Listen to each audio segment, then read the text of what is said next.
Guys, deluded. YouTube's N'Golo Kante, YouTube's Lucas Torreira, all of that, and all of them things there. Apologies for what I just did there, playing around with the screen and that. But moving on now.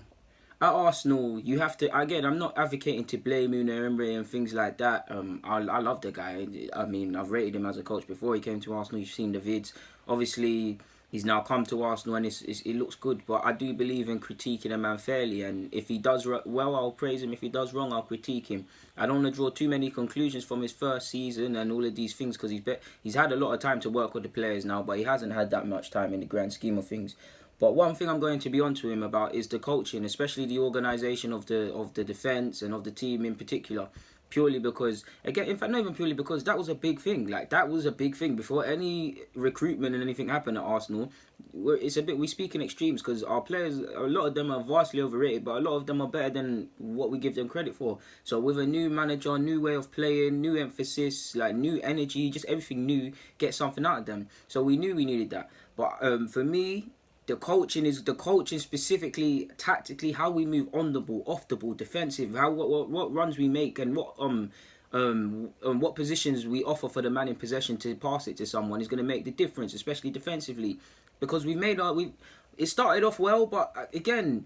I have to, again, the lack of transfer fees available and these things there, that's all on Kroenke and Ivan being a snake and them things there, but on a tactical basis, I have to blame Unai Emery. Now, I'm not getting it. Again, I want this to be well. I want us to have a good season. I want us to be look back and say, well done, Unai. We look forward to the next season, what we can do. But I look purely at the decisions he's done in the last couple of weeks or days, to be honest.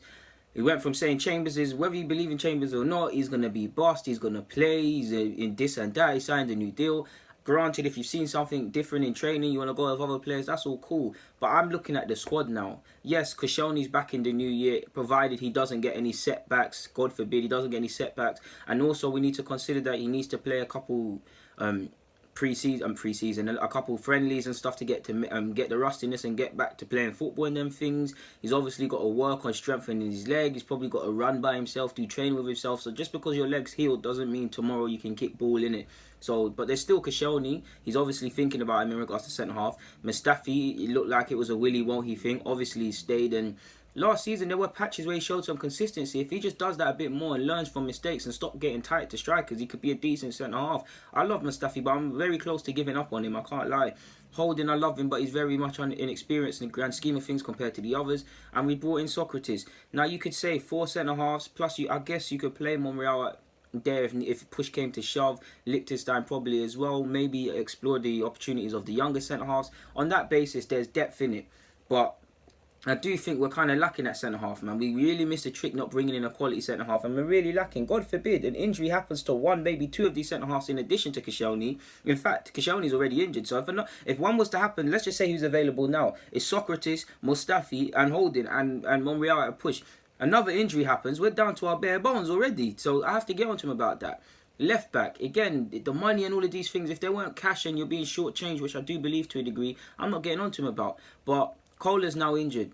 No left back. Again, allegedly we tried to sign, I've never seen the left back, I can't even remember his name. We tried to sign a left back on deadline day and it didn't happen because of a work permit or something. So cool, if it's a thing like that, cool, I allow you. But on the basis of left back, we do look a bit weak at fullback for me. Yes, Maitland-Niles can be shoehorned there. There's probably someone else that could fill in there. But realistically, it's mainly just Monreal if Maitland-Niles is playing in his actual position. So we are weak there. I do think we're weak on the flanks if I'm being very cynical and forcing things a bit. Wales, the British transfer window's closed, so as for Premier League moves for Welbeck, it's not going to happen.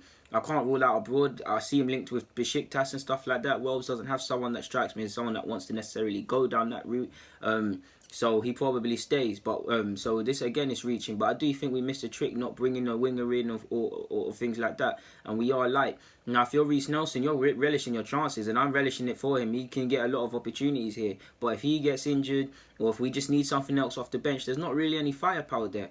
Up front, we're cool. We've got Aubameyang and Lacazette. Obviously, if both are on the pitch and not firing, we don't know who we're bringing off the bench. There's Eddie and stuff like that. But you get it, people. For me, coaching I've said all the things I'm judging them on, but coaching is going to play a big part, because especially we've added in what we've needed with Leno and all the other new additions, but then none of them are really quality, excluding Torreira. And again, I'm not getting at them, because if they're consistent and competent, who cares if you're quality? But the coaching is going to make the difference this season. It really is. The lack of coaching or coaching is going to make the difference. Obviously, 10 games or so is when we're going to really see how they're shaping up. So I don't want to read too much into the videos we see on Arsenal.com and stuff like that. But we'll see, man. We'll really see. We'll really see. But I just thought I had to reiterate the chance of, I mean, what I feel in the sense that we do look a bit weak in several areas. And to a degree, it's sink or swim time for a lot of players, young and old. Eddie and Nelson, there's a lot of chances going to come your way this season, whether it's on the flanks, in Eddie's case as well, on the flanks or up front. There's a lot of chances. We haven't brought any players in. Une's been bigging up both of them. They're basically first team now. There's Europa League, FA Cup, Carling Cup, the domestic campaign. Obviously, if they put in performances and show consistency and fight, they're starting games. So there's opportunities there for them. But it's sink or swim for a lot of players, to be honest with you, this year. And it's sink or swim for the manager, to be fair, man. Like, obviously, if we don't see certain things, then we might have to call for the sack, as much as I love him. But yeah, man. Guys, deluded, get in the comments, subscribe and do the rest. I'm out, man. My socials are all in the description. Hit that up. I'm out.